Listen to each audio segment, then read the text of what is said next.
The Bones in the Closet by VMS. The theme deeply explored dissociation as psychological survival, trauma encoded in body memory, intergenerational violence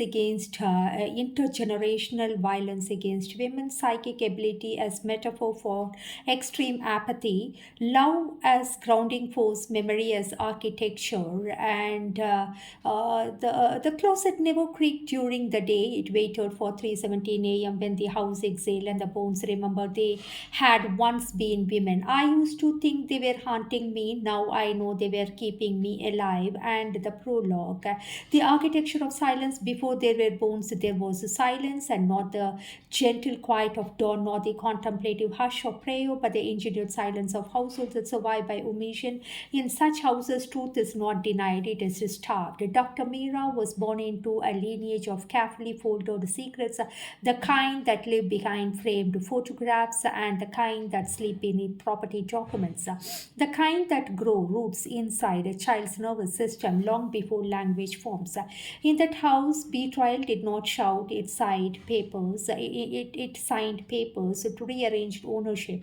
It smiled at festivals, and the first fracture did not occur when she was violated. It occurred much earlier when her young mind learned that safety was conditional. When protection depended on obedience, when love required silence, memory entered a body not as a narrative but as an architecture. Each humiliation became a rib, each threat a vertebra, and each betrayal a joint, and so the bones began to assemble. But bones not any healer knows, as any healer knows, are not only the symbols of death, they are structure, they hold the body upright, they store the marrow of resilience. And this is not the story of a haunted woman, and it is a story of a woman who discovered that what she feared are skeletons in the closet were in the truth the scaffolding of her becoming. And the healer who hears the bones, the whispers of the bones, the Dr. Miran, and lives in an ancestral house in Chennai. And every night at 3:17 a.m., she hears the closet door click open. Inside are not skeletons, inside are women, not physically but psychically. Women who were exploited, suppressed, betrayed, raped, and murdered. And some are strangers, some are relatives, some are versions of herself. When Mira touches her patients, their trauma floods her nervous system. She trembles, dissociates, sometimes collapses. Doctors call it neurological stress, and Mira calls it ancestral resonance. At 3:17 a.m., the house inhales, not metaphorically. The thick beams above Dr. Mira Anand's bedroom ceiling contact with a low, deliberate high, like lungs filling with air that does not belong to them. Mira does not know her, does not open her eyes. She counts backward from 10, 9, 8. If she reaches 1 before the sound comes, and she can pretend it was a wind. 7. The click arrives softly, the closet door unlocking from the inside. 6. Her body goes rigid, not fear recognition. 5. The air thickens with a metallic scent and rusted iron, and something sweet and underneath it, something decayed but patient. 4. The floorboards outside a bedroom shift. 3. Then they never rush and they never scrape, they assemble too. Her pulse slows instead of quickness, and that is what disturbs her the most, the calm, as if her nervous system had rehearsed this ritual for decades. 1. The whisper begins not in her ears but in her bones. Mira sets up the digital clock close 3:17 every night for the past 22 years, across cities, across continents, even once in a penthouse suite in New York City, 30 floors above traffic. The closet door had clicked open against a wall that did not belong to her childhood home. The realm travels with her, and she swings her legs off the bed. Her feet meet the cold marble floor, and the hallway is darker than it should be. The closet stands at the far end, old Barmati carved with lotus patterns, burned thin, worn thin by time. Its door is slightly ajar, and it was closed when she slept, and she never forgets to lock it. And not tonight, she whispers. The whisper answers a breath behind the wood, and then the smell changes, wet soil and old cotton, a faint perfume of jasmine oil, the kind her grandmother used to braid her hair. The door opens another inch. Inside, the darkness is layered, not empty, layered, and as if something something stands behind. Her throat tightens. The first bone rolls forward. It does not fall. It rolls deliberately across the wooden floor. Her femur smooth, pale, intact. It stops at her feet. She does not scream. She kneels. Her fingers hover. And this is the rule. Do not touch until invite or the air shifts. A second bone follows a rib crack. She feels the story before she hears it. A corridor, locked room, hand over a mouth, a betrayal disguised as protection. The images slam into her nervous system so violently she tastes blood. Her jaw has clenched too hard and she swallows. Not mine, she whispers. This is not mine. The whispering grows louder. Not words breathing, multiple female layered, a chorus of exaltations. The bones begin arranging themselves femur beside rib, pelvis, vertebrae, and they do not form a skeleton. They form a spine first, always the spine. The house trembles faintly as if remembering something it buried. Mira's palms sweat. Her vision flickers at the edges of dissociation, raising like fog. And this is the moment she could turn back. Close the door, lock it, pretend tomorrow's patients will not notice the tremor in her voice. Pretend that thousand she heals across London and Singapore are not borrowing strength from a woman whose own mind fractures every nightly, but the realm does not open without purpose. The spine stands upright, unsupported, hovering, her breath sinks within, and inhale, exhale, the spine bends towards her, and then the closet deepens. The back wall dissolves into a corridor of shadows. She smells hospital antiseptic, hears a door bolt sliding, a man's voice, laughter that does not reach the eyes. Her body reacts before her mind does. And her legs weaken, her bladder tightens, her throat seals, and the memory tries to surface, not in images and sensation, hands gripping wrist, weight, and silence forced into lungs. Her pulse drops so suddenly she sways. The realm shifts. And the bones rattle violently, and then they scatter, exploding across the floor like thrown ties. The corridor vanishes, the closet returns to ordinary depth and close, slight, silent, empty, and Mira collapses to her knees. Her hands are clean, not bones, no dust, only the faint smell of jasmine. She presses her forehead to the wooden floor. Her mind, efficient and clinical, even in horror, registers the pattern. The realm does not show her the worst, it stops before the rupture. It fragments the memory into symbols, the spine, the rib, breath. It protects her from full recall. Dissociation is not failure, it is architecture. Clock shifts to 3:18. The house exhales and the world resets. At 8 a.m., Dr. Meera Anand sits across from her first patient of the day, a woman who has not spoken about her assault in 15 years. Meera holds her hands gently and the woman trembles. I feel like something inside me is broken, the patient whispers. Meera smiles softly. No, she says, something inside you kept you alive behind her office wall. Somewhere deep in the architecture of her memory, a bone settles into place waiting for the night. And the next chapter moves on. Each bone has a name. The second night begins earlier. Meera feels it at dusk. Not the sound, not the click, the pressure. A gathering beneath the skin, like static crawling along her nerves. All day she has been speaking gently into other people's wounds. In a clinic in Chennai, survivors sit before her and unravel years of silence. She listens, she observes, she recognizes their chaos into language, but language is a fragile container. Bones are not. By the time the sun sinks into a bruised horizon, Meera knows the realm will not remain quiet tonight. Some nights it opens as protection, some nights it opens as inventory. Tonight feels like a reckoning. At 3:17 a.m., the house inhales again. This time Meera does not count. She walks to the closet before it calls her. The teak door pulls faintly beneath her fingertip. When she opens it, there is no sudden shock, no dramatic movement, and just darkness layered like sediment, and then a single bone slides forward. Not a femur, not a rib, not a small one, a metacarpal, a finger bone. It lands softly at her feet, and with it comes a name, Lalita. The name does not echo in her ears, and it forms inside her throat like swallowed glass. The story story rushes in behind it. Born 1 Lalita. Lalita was 19. She lived 2 streets away from Meera's childhood home. She laughed too loudly over bright bangles that announced her presence before she entered a room. One night she did not return from the tutoring and they said she ran away.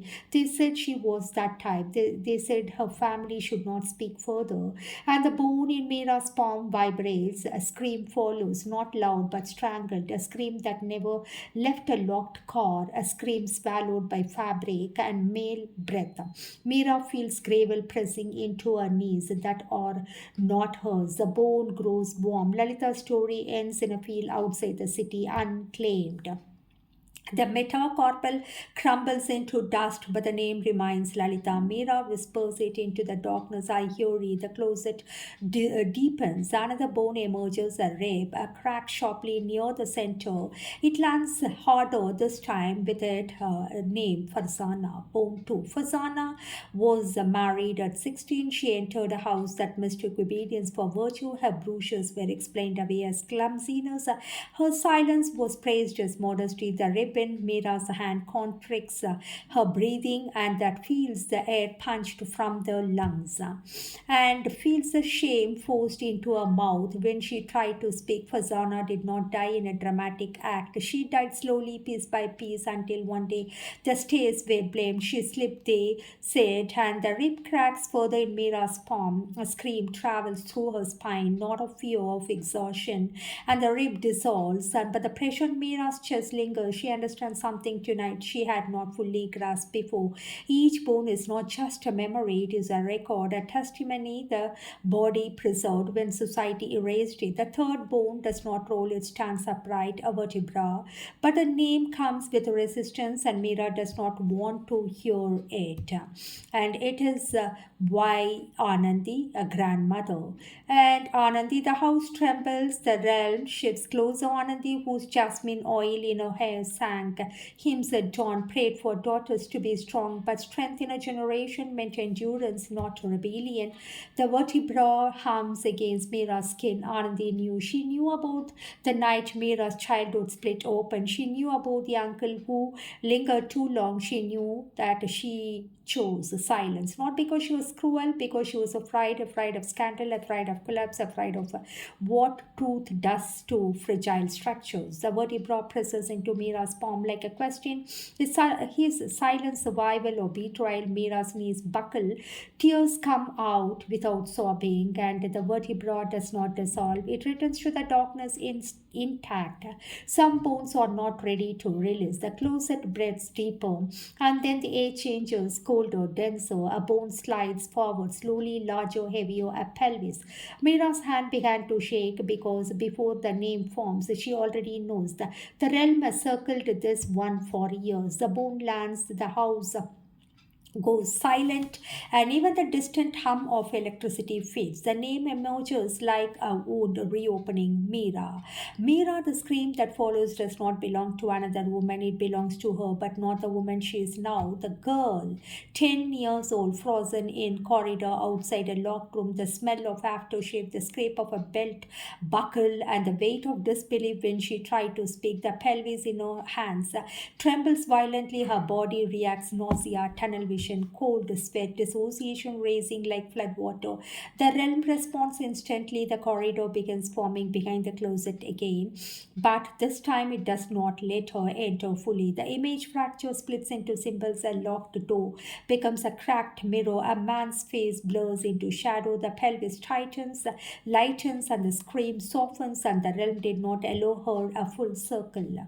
Not yet, not until her nervous system can survive it, and Meera collapses forward, clutching the bone to her chest. I know, she whispers to herself, I know. The pelvis does not dissolve. It returns to the darker, gently protector. The closet slowly begins to close, but before it does, a final bone appears, small, unformed, a fetal skull. Meera's breath stops. No name arrives, only a feeling. Potential unbound story. Generations interrupted. The skull hovers and then dissolves into light instead of dust. The realm seals. The teak door clicks shut, and Meera Mira remains on the floor long after 317 has passed. Her mind is strangely clear, and she understands now the realm is not pushing her, it is organizing her. Each bone holds a story, a scream, a name, but releases them in fragments and measured. Because if all memory returned at once, and it would annihilate her. Dissociation is not absence, and it is living organism. It rearranges trauma into symbols. It withholds what would destroy. It preserves what must be integrated. The closet is not a prison, it is a womb. At dawn, light slips under her bedroom door. Birds begin with an indifferent chorus. Mira raises slowly. Her reflection in the mirror looks steadier, not because she remembered everything, but because she honored what surfaced. Somewhere deep within her psychic architecture, the bones have shifted, not fewer, not gone, and but aligned, waiting for the nights that she was strong enough to say every name without breaking. Bones in the closet, part 3, the global healer. By the time Dr. Meera Anand becomes a global name, she has perfected two things: the art of holding silence and the art of hiding tremors. Her calendar stretches across continents: Berlin, Toronto, Dubai, and Sydney. She is introduced at conferences as the woman who can help, who remember without breaking. They do not know how literal that is. They do not know remembering almost killed her.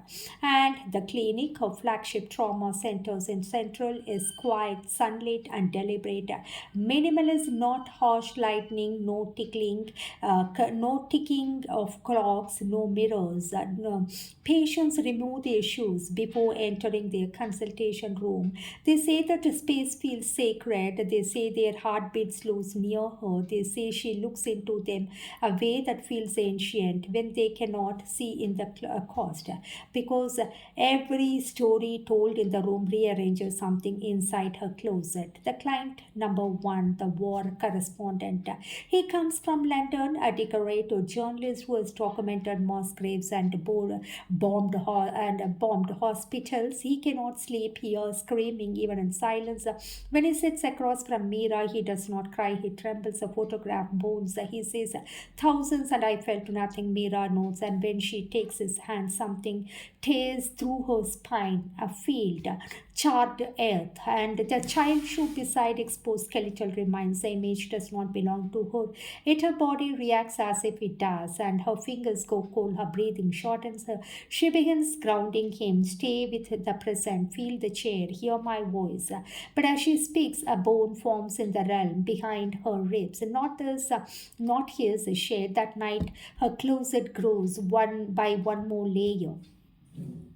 Client number 2, the corporate icon, a billionaire tech founder from San Francisco, arrives privately. He funds work. He believes in neuroscience, not mysticism. He scuffs gently at the idea of psychic healing until he sits before her and begins shaking uncontrollably. His trauma is not public, it is childhood neglect, childhood trauma, and locked in a room as punishment, fed ambition instead of affection. He says quietly, I built empty empires before I thought someone would finally see me. Mira feels his loneliness like a frostbite. Her chest tightens. She dissociates mid-session just for a second. Her vision blurs and she sees to him but herself at 10, alone, waiting. The client notices. You were somewhere, he says softly. The smiles professionally, and she smiles professionally. I'm here, but embarrassment burns under her collarbone. The healer is not supposed to fracture, not visibly. And the third client, the actress, a celebrator performer from Mumbai, comes disguised in sunglasses. She survived cast couching curation early in her career. She speaks clinically about it as if narrating a script. But when Meera asks, what did your body feel? The actress breaks. Her sob is animalistic. It fills the room, and Meera's nervous system ignites. Her wound pelvis throbs with remembered violation. Her palms sweat. For a moment, she cannot separate whose shame is whose. The realm flickers. The bone bones rearrange violently behind her mind's eye. The actress collapses forward and Mira holds her, but internally she is collapsing too. After the session, Mira locks herself in the restroom. She grips the sink. Her reflection looks pale. For a second, just 1 second, she sees a crack across her face like fractured porcelain. She whispers, "You are the container, do not leak." But containers crack. Psychic healing, the method. Mira never calls herself psychic publicly. She says that she works with somatic resonance, but privately she knows. Women, when she touches someone, raise hears what their body never spoke, not in sentences, not in sensations, metallic taste, burning raised dirt under fingernails, a heartbeat stopping mid breath. Each session is an exchange. She absorbs fragments, not to carry permanently, but to translate. The realm categorizes them, organizes them, stores them, a bone until they can dissolve. But lately, the bones are not dissolving fast enough. The embarrassment of being broken. And during a keynote speech in Berlin, she speaks about dissociation as survival. Mid sentence, the lights above the stage flicker. Her body freezes. The darkness reminds her of the corridors. Her voice falters. And for 3 seconds, she did not. She is not Mira, Dr. Mira Anand. She is 10 years old, staring at the locked door. The audience waits, thousands watching. Her throat closes. A wave of heat floods her face. Humiliation burns sharper than fear. She forces a breath. For many survivors, she continues studying herself. The mind builds protective architecture. Applause erupts later. But backstage she trembles so violently she has to sit on the floor. Success does not cure fragmentation, it amplifies the pressure to hide it. Turbulence at night, her flight blurred together. Hotel rooms in Toronto and Dubai feel identical. At 3:17 a.m. the closet always appears even when there isn't a wardrobe, a bathroom door, a darkened reflection. A realm adapts. Some nights the bones hum softly, other nights they rattle violently as if demanding integration. She wakes with jaw pain from clenching. She avoids mirrors some mornings because the healer who touches thousands of souls cannot publicly unravel. And yet she is unraveling not into madness, but it is a kind of truth. The paradox, the more women she helps reclaim their stories, the more her own demands recognition. A survivor once told her, "You speak like you have been there." Mira had smiled gently, but inside shame flat because she had been there and she still cannot say it plainly. Her global image is composed, calm voice, measured passes, white cotton saris with a tilak and steady grey gaze. But beneath the composure, pelvic pain during certain conversations, sudden nausea triggered by cologne, and dissociation when applause becomes too loud, tears that come without warning in hotel elevators. Healing others has made her powerful, and it has also made hiding impossible. The living organism of memory does not sit quietly in the brain, it migrates. It touches to scent and to tone, to voice, to posture. It lives in fascia, in marrow, in breath patterns. Mira knows this academically. She lectures on it, but experiencing it is different. Every client is a mirror. Every session rearranges our internal architecture. The realm is no longer just protection, it is transformation. The bones are shifting from testimony to integration the moment she cannot hide. One evening after a long retreat in Singapore, young participant approaches her. The woman whispers, "How did you survive your wound story?" The question lands like a blow. Mira opens her mouth. No rigorous answers come.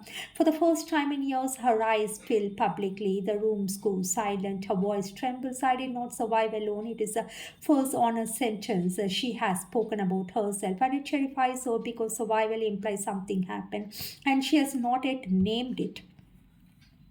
Closing of part 3. That night the realm does not roar, it glows. The bones do not scatter, they align as if preparing her. A healer cannot remain dissociated forever. Integration is approaching, but integration requires collapse first. And somewhere beyond conference halls and global recognition, a man named Rajiv will soon enter her life, not to save her, but to stand steady until she stops pretending. She is breakable. She is unbreakable. unbreakable. And because even globe healers tremble, and sometimes the most disturbing truth is not the trauma happened, but the healer is still healing herself. And the part three, it is about the karmic anchor. Rajiv Verma does not believe in destiny, he believes in leverage, in timing, in markets. The trace because someone predicted the tremor before the earthquake. By 52, he has built an empire that stretches from Dubai to Singapore with strategic holding in London and Mumbai, infrastructure, renewable energy, logistic corridor that moves steel and oil and information across oceans. Financial magazines call him disciplined, ruthless when necessary, emotionally impenetrable when they do not print. And he wakes at 3:17 a.m. too, not to whispers but to the absence. The man who built structure because he could not build safety. And Rajiv's childhood was not violent, and it was cold. A father obsessed with achievement, mother who mistook silence for strength. He learned early that control prevents collapse. He built companies the way a man built armor, predictable systems, clear hierarchies, risk assessments. He married once, it was strategic, polite, mutually beneficial. It dissolved quietly, no scandal, no war, just two people who never touched the deeper rooms of each other. By 50, Rajiv's success was but his interior life is a corridor with locked doors. The second chance he first hears of Dr. Meera Anand through a global women's mental health initiative, a foundation partner from Berlin says she does something science cannot fully explain. Rajiv does not invest in mysticism, he invests in impact. Still, something in the description unsettles him. He watches a recorded keynote of hers. She was wearing white sari and tilak, unadorned voice calm, and yet her eyes carry something raw, not polished performance, a sparkle but lived fracture. He rewinds the video twice, thrice, and he cannot name why. The meeting, they meet in person at a private philanthropy summit in Singapore. The room is filled with wealth and careful diplomacy, and Meera steps onto the stage. Rajiv feels something he has not felt in decades. Recognition, not attraction. Recognition. She speaks about dissociation as the architectural intelligence of the mind. He listens, usually still. When their eyes meet across the room afterwards, something shifts in the air. Not dramatic, not cinematic, quite like two turning forks aligning frequency. The first conversation, he approaches her without rigorous charm. I fund trauma centers, he says, but I suspect infrastructure without understanding is empty. She studies him, his posture is controlled, but his hands steady, grounded, but do not tremble in her presence. And that is new. Usually, powerful men carry agitation under their skin. And Rajiv feels like a mountain. She senses it instantly, and something inside her relaxes. The realm does not stir, the bones do not rattle. For the first time in years, standing close to a man does not trigger pelvic memory, and her nervous system remains steady. She notices this because she notices his face. Meera's recognition. That night in a hotel room overlooking the Singapore skyline, and she waits for 3:17 a.m. The digital clock turns, nothing happens, no click, no whisper, no bone, no silence. She sits up slowly, and her chest feels often open instead of braced. A strange thought enters her mind. I was waiting, not consciously, not romantically, but cellularly, as if some part of her has postponed full integration until a certain anchor appeared. And she is 50. She has assumed love was an early life chapter, but this does not feel like a new love. It feels like a kind of continuation for generation to generation, like something reassumed after interruption. And Rajiv's internal shift. Rajiv cannot explain the disturbance she creates in him, not chaos, clarity. He finds himself cancelling a late night strategy call. He walks along the marina. Instead, her words echo. The mind does not fracture to betray us, it fractures to protect. I repeat, the echo. The mind does not fracture to betray us, it fractures to protect. He realizes something unsettling, and he has built empires to avoid feeling. He has built healing from feeling, everything opposite but complementary. He does not want to possess her, he wants to stabilize her expansion, and it is an unfamiliar instinct. The spark, this connection does not ignite in dramatic confession, it builds through alignment. He funds three or four trauma centers anonymously. She discovers it accidentally and she confronts him gently. You don't need to hide generosity. He answers quietly, I'm not hiding, I'm fortifying, and she laughs. The first unguarded laugh she hears from her, and the sound moves through him like light through stone. The spark is not sexual at first, it is energetic. And her storm do not intimidate him, his steadiness does not suppress her.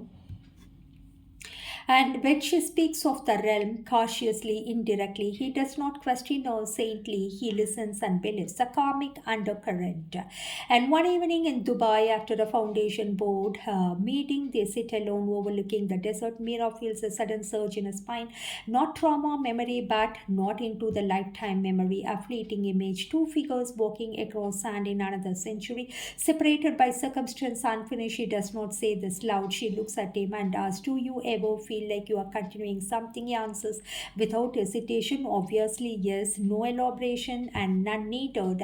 How he anchors her. When her dissociation threatens during public appearances, he notices before anyone else a subtle shift in her breathing, a glaze in her eyes, and he moves closer, not touching unless invited but present. After one intense panel discussion in London, she nearly collapses backstage. He catches her elbow, firm, grounded, and look at me, he says softly. She does. Her breathing sinks with his. The realm quiets.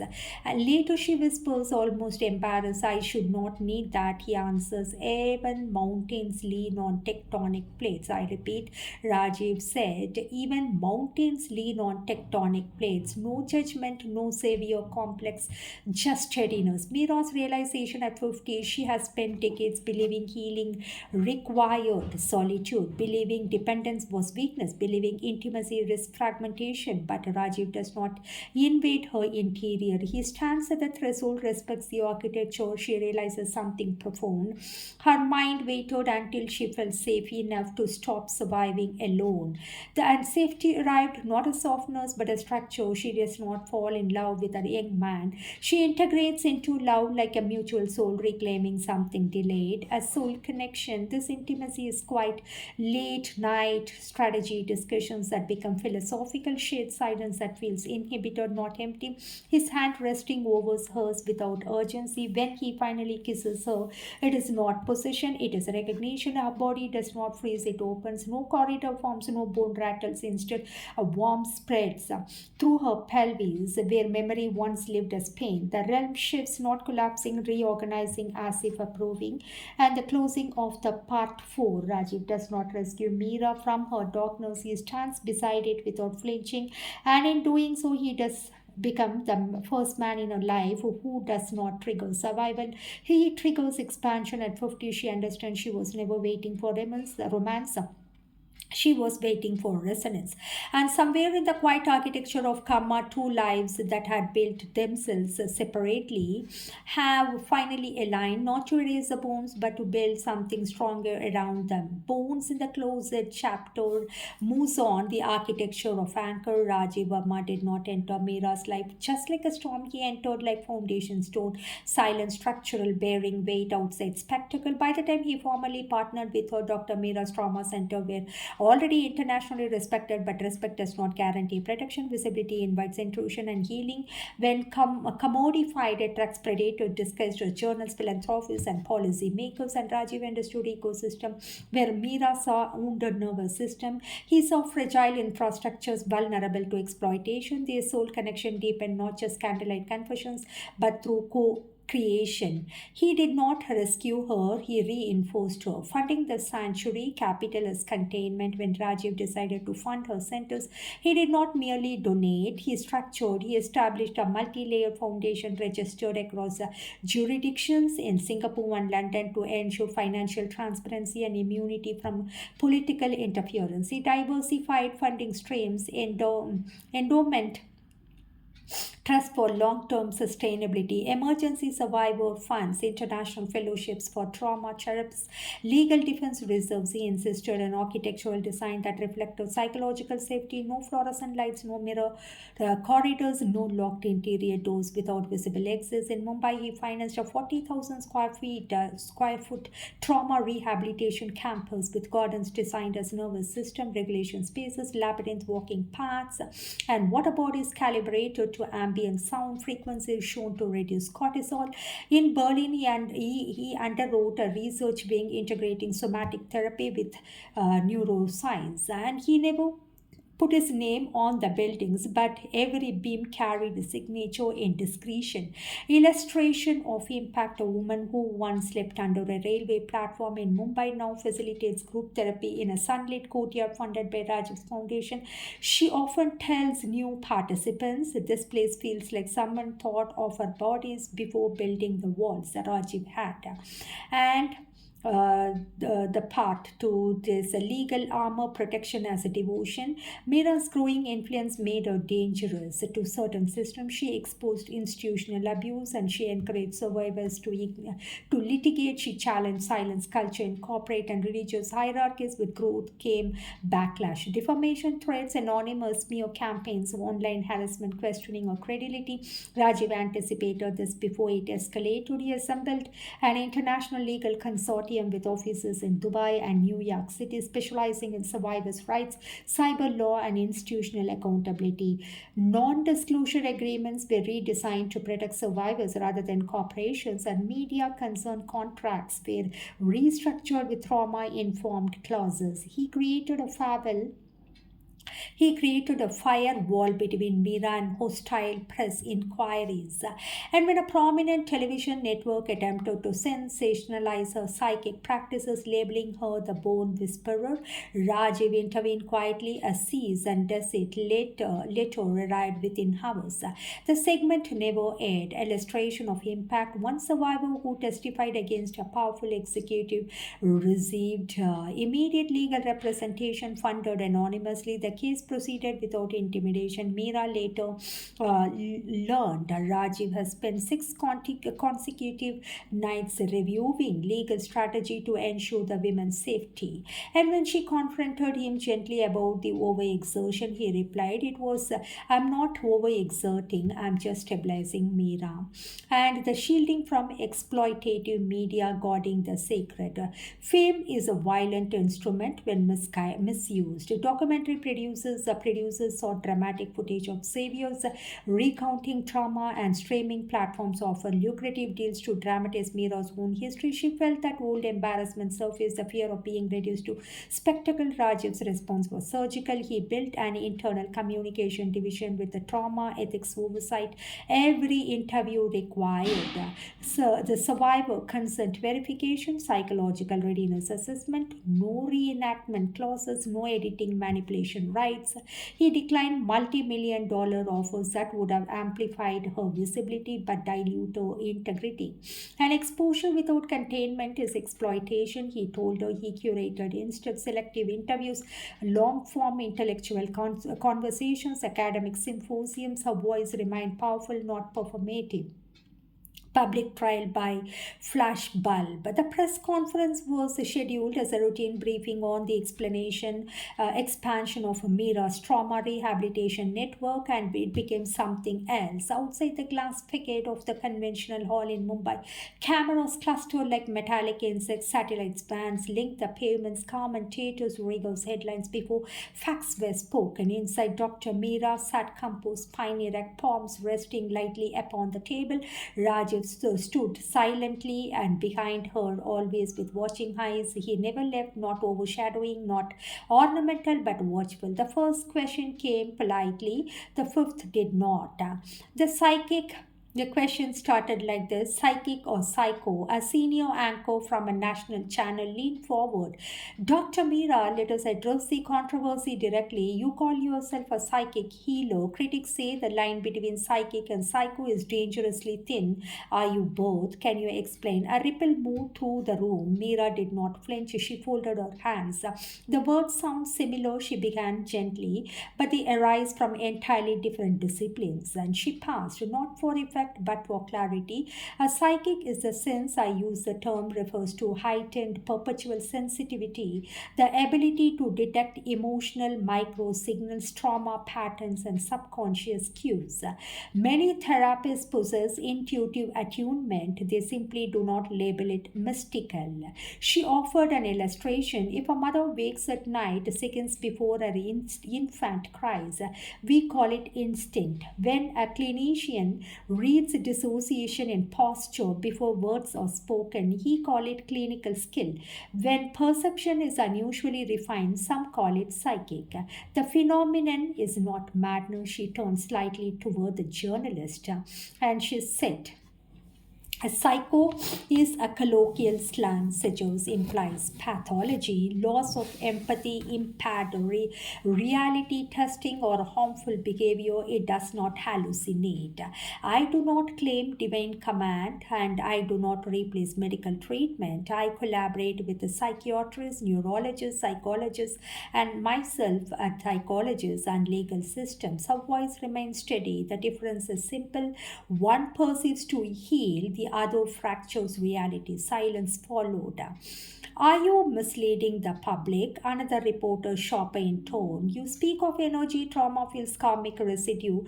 Are you misleading vulnerable people into superstition? Rajiv shifted almost imperceptibly, and Meera continued calmly. Let us distinguish metaphor from manipulation. She lifted a document. In our centers across Singapore and Nairobi, every client undergoes psychiatric evaluation.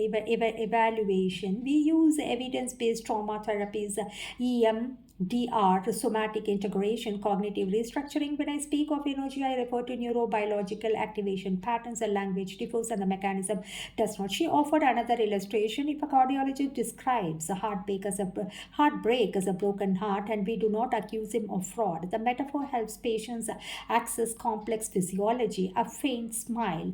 I do not ask anyone to suspend critical thinking. I invite them to examine outcomes. She gestured to data projected behind or relapse reduction rates, PTSD symptoms, stabilization, legal protection cases. 1. Healing is measurable. Are you a saint, a cult leader, a god? The room grew more aggressive. A tabloid correspondent raised his voice. Your followers call you divine. Are you building a cult? Rajiv's jaw tightened. Meera answered without any kind of hesitation or no tension. And when a person emerges from severe trauma and experiences relief, then often attributed to the most sacred concept they know. That projection belongs to their psyche. She leaned slightly forward. I discourage deification. I'm not a saint. I'm not a god. I'm certainly not a cult leader. Her eyes were clear. I'm a clinician who survived trauma. My authority comes from training and lived experiences, not a supernatural status. She paused. If reverence appears, I redirect it toward the resilience of the survivor, not toward myself. The escalation, the younger journalist attempted to interrupt. Isn't it true your family disputes raise questions about your mental stability? And the insinuation was deliberate. Rajiv stepped forward. That line of questioning is defamatory and irrelevant of the institution's work. He said, voice control but edged with steel. Legal counsel is present. Kindly remain with professional boundaries and don't interfere in the personal things. The room shifted. The authority entered. The journalist attempted to pursue. Rajiv Case did not waver. We will not entertain character assassination disguised as inquiry. Scrutiny moved subtly closer. Meera placed her hand lightly on Rajiv's arm. It's all right, Rajiv, she murmured. Then she turned back to the room. Public women are often examined more harshly than public institutions, she said evenly. If my personal history disqualifies me, then every trauma specialist who survived survive trauma must resign. Her composure did not crack. My past does not invalidate my competence, it informs my empathy. And the fine hairline difference. One final question, quieter but piercing. How do you know you are not deluding yourself? The hall stilled. Mira answered with disarming simplicity. Delusion resists accountability. She gestured toward Rajiv. My work is audited. My finances are transparent. My cases are so co-managed with licensed professionals. If I were operating from psychosis, system would collapse. A measured breath, a fine hairline difference between intuition and pathology is this. Intuition welcomes verification. Pathology fears it. No defensiveness and no grandeur, just clarity. And Rajiv's perturbation. When the conference concluded, Rajiv's restraint faltered in private. They were not questioning Meera, he said quietly in the corridor. They were hunting. Meera's shoulders softened. It is their profession to test Rajiv, she replied. They tried to diminish you, they tried, she agreed. They did not succeed, I believe, he exhaled sharply. His protectiveness was not ownership, it was recognition of a value, refusal to let spectacle consume substance. He has built legal fortifications around our institutions, media response teams, defamation safeguards, crisis protocols. Yet in the moment when he offered, what he offered was simpler. He walked beside her, the womb of safety. As they existed through the secured passageway, the noise of cameras muffled behind reinforced glass, Meera felt something unfamiliar, not adrenaline, not dissociation, safety. The way Rajiv positioned himself slightly ahead, scanning without suffocating, triggered an ancient biological memory, protection without control. Her nervous system, once perpetually altered, softened, and she felt cocooned, not infantilized, and shielded like an infant within the womb, not because she was weak, but because containment allows rest. In the quiet of the car, she leaned her head briefly against his shoulder. No words, and the city lights blurred past. For decades, interrogation had meant exposure. Today, interrogation entered in reinforcement. He did not silence her voice. He ensured it could continue in the gentle, unwavering presence. Amira understood something profound. And strength is not the absence of protection, it is the freedom to speak while knowing something stands guard, not over you, but with you. Outside headlines would debate psychic versus psycho. Inside the car, there was only breath, steady shade, and it is a whole. Illustration of imperfect. In Toronto, a global mental health summit requested like testimony from assault survivors.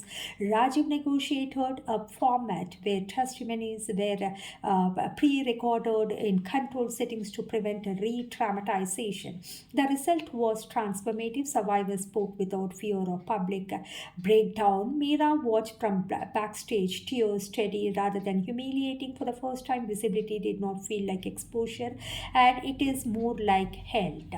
And we'll move on to the kind of next chapter. Yes.